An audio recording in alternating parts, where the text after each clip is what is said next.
하나님 말씀 보겠습니다. 사도행전 9장 36절에서 43절입니다. 욥바에 다비다라 하는 여제자가 있으니 그 이름을 번역하면 도루가라 선행과 구제하는 일이 심히 많더니 그때에 병들어 죽음에 시체를 씻어 다락에 누이니라. 룻다가 욥바에서 가까운지라. 제자들이 베드로가 거기 있음을 듣고 두 사람을 보내어 지체 말고 와달라 간청하니 베드로가 일어나 그들과 함께 가서 이름에 그들이 데리고 다락방에 올라가니 모든 과부가 베드로 곁에 서서 울며 도로가가 그들과 함께 있을 때에 지은 속옷과 겉옷을 다 내보이거늘 베드로가 사람을 다 내보내고 무릎을 꿇고 기도하고 돌이켜 시체를 향하여 이르되 다비다야 일어나라 하니 그가 눈을 떠 베드로를 보고 일어나 앉은지라. 베드로가 손을 내밀어 일으키고 성도들과 가부들을 불러들여 그가 살아난 것을 보이니 온 요빠 사람이 알고 많은 사람이 주를 믿더라. 베드로가 요빠에 여러 날에 있어 시몬이라 하는 무두장이의 집에서 머무니라. 아멘. 9장의 마무리는 이제 베드로의 에, 여제자, 죽은 여제자를 살리는 일로 이렇게 정리가 되면서 교회가 어떻게 든든히 세워져 가는지를 보여주고 있습니다. 이 사진은 현재의 요파 시내를 보여주고 있습니다. 어, 요파는 예루살렘으로부터 서북쪽으로 약 55km 떨어진 거리 위치한 해안 도시이고 현재는 야파라 불리워지고 있습니다. 이 욥바와 에니야를 만났던 룻다와의 거리는 약 18km 정도 떨어진 것으로 알려져 있었습니다. 당시는 수리아의 통치 아래 있었고 어떤 까닭으로 기독교인이 되었는지 모르나 여기 언급된 다비다가 이미 기독교인 제자라는 말로서 알 수 있습니다. 제자의 여성형은 여기서 처음 사용되고 있습니다. 다비다라는 히브리 이름으로 보아 그녀는 유대인임이 틀림없으며 그 이름은 헬라식으로 도루가로 번역되어 사용되었습니다. 본절의 내용으로 보아 다비다는 그 도시에 잘 알려진 여자였던 것으로 보입니다. 선행과 구제하는 일에 앞장선 것으로 보아 그녀는 부자였을 가능성이 있고 39절의 내용에 비추어 볼 때 그녀가 가부이었을 가능성도 배제하지 못합니다. 이제 그가 죽어 시체를 씻어 이제 다락에 뉘었습니다. 병들어 죽은 다비다는 유대인들의 장례 절차로 처리한 것으로 보입니다. 헬라인에게도 이런 절차 있는 것으로 알려져 있지만 저자의 의도는 장례 절차를 말하는 것이 아니라 다비다가 완전히 죽어서 이미 장례 절차의 일부를 밟고 있는 것이었죠. 이런 사실을 밝힘으로 40절에 언급되었던 다비다의 소생을 자연스럽게 강조하고 있습니다. 시체를 다르게 뉘었다는 사실은 열왕기상, 열왕기 하에 영향을 받아 다비다를 다시 소생시키고자 하는 기대에서 나온 발상으로 판단할 수 있고 시체에 향유를 바르지 않다는 점도 이를 뒷받침해 줍니다. 38절에 언급되었듯이 즉시 베드로를 부르기 위해 사람을 보낸 것은 그들이 다비다를 다시 살려낼 수 있으리라는 믿음이 있었기 때문으로 짐작됩니다. 다비다가 선행을 많이 해 주위 사람들에게 존경을 받았다는 점에서 주위 사람들의 무슨 수를 써서라도 다시 이 다비다를 살려보려고 간절한 애를 쓴 것이죠. 그러니까 그 정도로 주변 사람들에게 덕망이 있고 병들어 죽은 그를 다시 살리고자 하는 믿음의 발로도 이 안에 사실은 포함되어 있는 거죠. 자, 제자들의 두 사람을 보냅니다. 이제 기독교인들이죠. 그래서 어, 이제 베드로에게 이 다비다를 살려달라고 보내는 것 자체에도 큰 믿음이 있는 것이죠. 그래서 지체 말고 오라고 간청합니다. 그래서 뭐 여러 가지 설이 있긴 합니다만 그래도 문맥 전체상으로 봤을 때 다비다에게 향유도 바르지 않은 거 봤을 때 베드로에게 살려달라고 하는 것이죠. 뭐 장례를 뭐 베드로가 이 사람과 무슨 관계가 있어서 장례 절차를 준비해달라는 얘기도 아니고 기도해달라는 얘기도 아니겠죠. 즉 그들의 목적은 사도 베드로에게 다시 살게 해달라고 하는 믿음의 발로요. 또 이 사람이 다시 살아야 된다고 하는 그들 자신으로서의 어떤 믿음의 내용이 이 안에 포함되어 있습니다. 그러니까 인제 이 행위 우리가 예수님 시대에도 나사로도 살리시고 이 행위 근데 그 사람들이 영원히 지금 살아있는 건 아니죠. 다시 죽습니다. 이 다비다도 다시 죽었죠.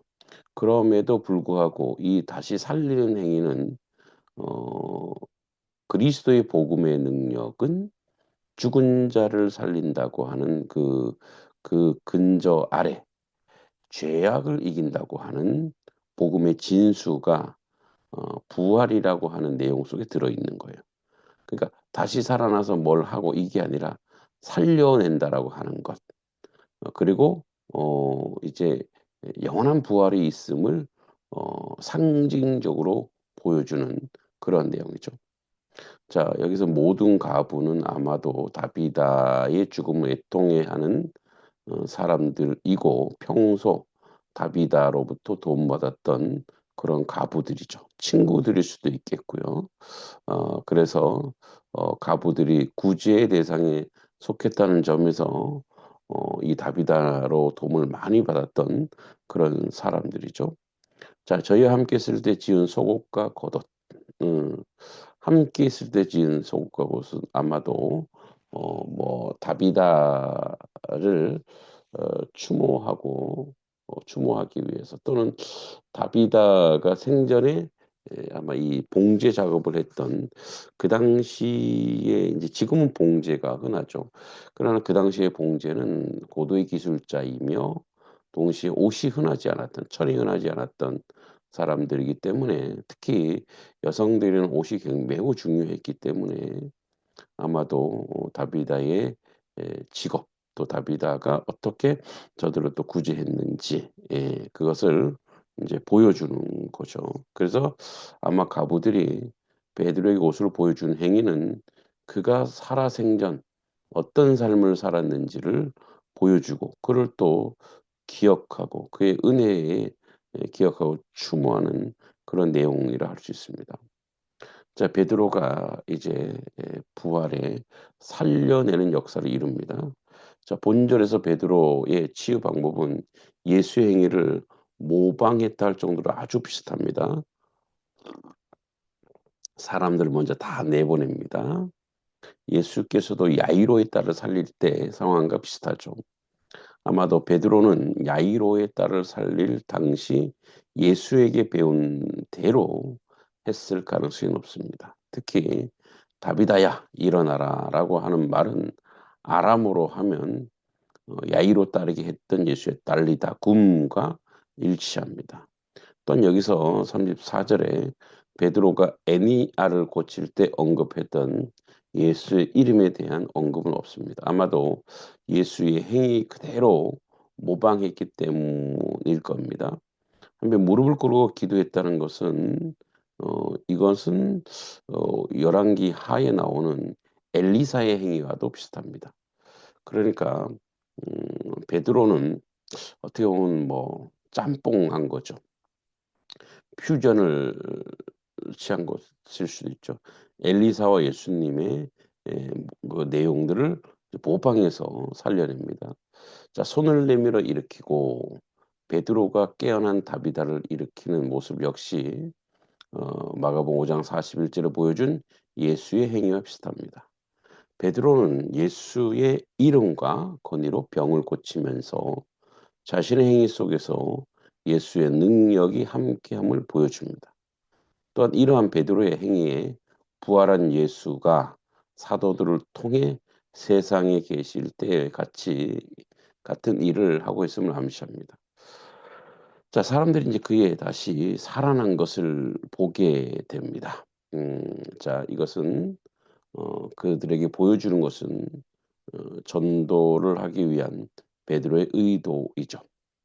그래서 많은 사람들이 이걸로 믿게 되죠. 죽었던 사람이 살아나는데 이제 기독교 역사에 이런 사건들은 종종 일어납니다.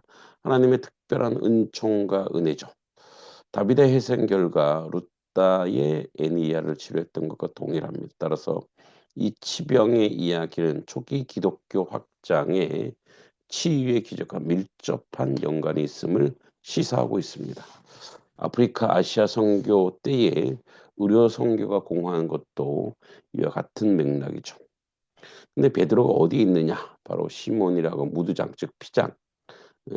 바로 시몬이라는 사람은 직업을 명시하죠.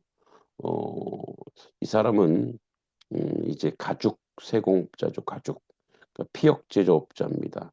유대인들은 전통적으로 피역 제조업자를 부정한 사람으로 취급했습니다. 그래서 기피했는데 그러나 베드로는 그 사람과 교제하고 그리고 빈부귀천을 가리지 않고 함께 교제함으로 예수의 가르침을 실천했죠. 이 사실은 또한 초기 기독교의 신분과 직업에 대한 계급적 의식을 무시했음을 암시합니다. 여기서 베드로가 선한 신분인 시몬의 집에 머물렀음을 다음에 나오는 이방인 고넬료의 계종과 깊은 연관이 있는 듯합니다. 이 사건은 당시 선민 의식으로 인한 유대인들의 배타적 우월감을 깨뜨리고 천민과 이방인에게 평등하게 주의 은총이 선포된다는 상징적 의미를 보여주고 있습니다. 그러면 이제 본문을 전체를 한번 정리해 봤습니다. 본문이 우리에게 주시는 오늘의 묵상 또는 오늘 삶의 적용에 대해서 함께 나눠 보도록 하겠습니다. 자, 이 여제자, 여성입니다. 교회는 어, 어떻게 보면 연약하다라고 치부하는 여성들에 의해서 물론 남성의 역할도 있습니다만 세워지고 전파되고 만들어져 가는 것 같습니다. 우리가 이제 성경이 그런 얘기하죠. 잘난 자를 부끄럽게 하여 이제 못난 자를 들어 쓰신다. 대개 이 시대에 그 상징적인 요소가 바로 특히 유대인들은 여자, 여성, 아이에 대해서 대단히 무시했거든요. 그러나 이 여성의 역할을 굉장히 강조하죠. 그래서 선행과 구제를 심히 많이 하는 한 사람, 그 사람의 사역은 중단될 수 없다라는 거죠. 죽음조차도 이의 사역이 지속되고 하나님의 역사가 일어나는 거죠. 물론 그의 날 동안 그는 또다시 죽죠. 그의 생애 동안 그 역사는 이루어질 것입니다. 즉 사명자는 사명이 다하지 않았기 때문에 죽음에서도 하나님이 다시 부활시켜 그의 사명을 감당하게 하는 거죠. 사명의 지속성, 사명이 있으면 불사조가 되는 거예요. 하나님이 그를 살린 거죠. 베드로를 통해서든 누구를 통해서든. 그래서 오늘날 우리는 사명으로 살아야 될 줄 믿습니다. 사명으로 살아갈 때에 우리의 삶이 의미가 있고 우리의 삶이 가치가 있고 우리의 삶이 부활의 역사를 맛보는 놀라운 역사가 우리 가운데 있는 줄 믿습니다. 그리고 우리가 도중에 우리 말씀을 나누는 중에도 얘기했지만 바로 죽음을 이기고 어 이 복음의 내용은 죽음을 이긴다는 놀라운 역사를 우리에게 보여주며 상징적으로 이 한 여인이 살아나는 것은 여기에 주변에 있는 모든 자들이 함께 살고 그들이 모두가 예수 그리스도에게 결국 간다는 거예요. 결국 이 열매는 뭐였냐? 이 다비다의 살아남은 주를 믿더라입니다. 욥바 사람들하고 주를 믿더라. 즉 복음이 실현되고 확장되는 놀란 역사가 우리 가운데 있는 거죠. 그리고 마지막 절에서도 빈부귀천이 아니라 모두에게 복음이 실현되고 전해져야 된다는 것을 오늘 우리에게 알게 하시고 보여주는 것입니다. 오늘 이 금요일에 여러분의 삶이 그렇게 주님께 영광 돌리는 삶이 되기를 축복하고 기도합니다. 하나님 아버지 은혜를 감사합니다.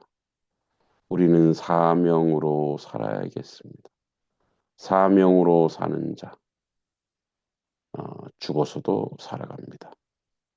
그런 사명으로 하나님 앞에 온전히 세워지는 하나님의 백성이요 하나님의 자녀로 살게 하시고 우리의 사명으로 살아갈 때 삶이 의미가 있고 가치가 있고 새 생명이 세워지고 하나님 은총 가운데 거하는 줄 믿습니다. 도우시고 함께하여 주시옵소서. 예수님의 이름으로 간절히 기도하옵나이다. 아멘.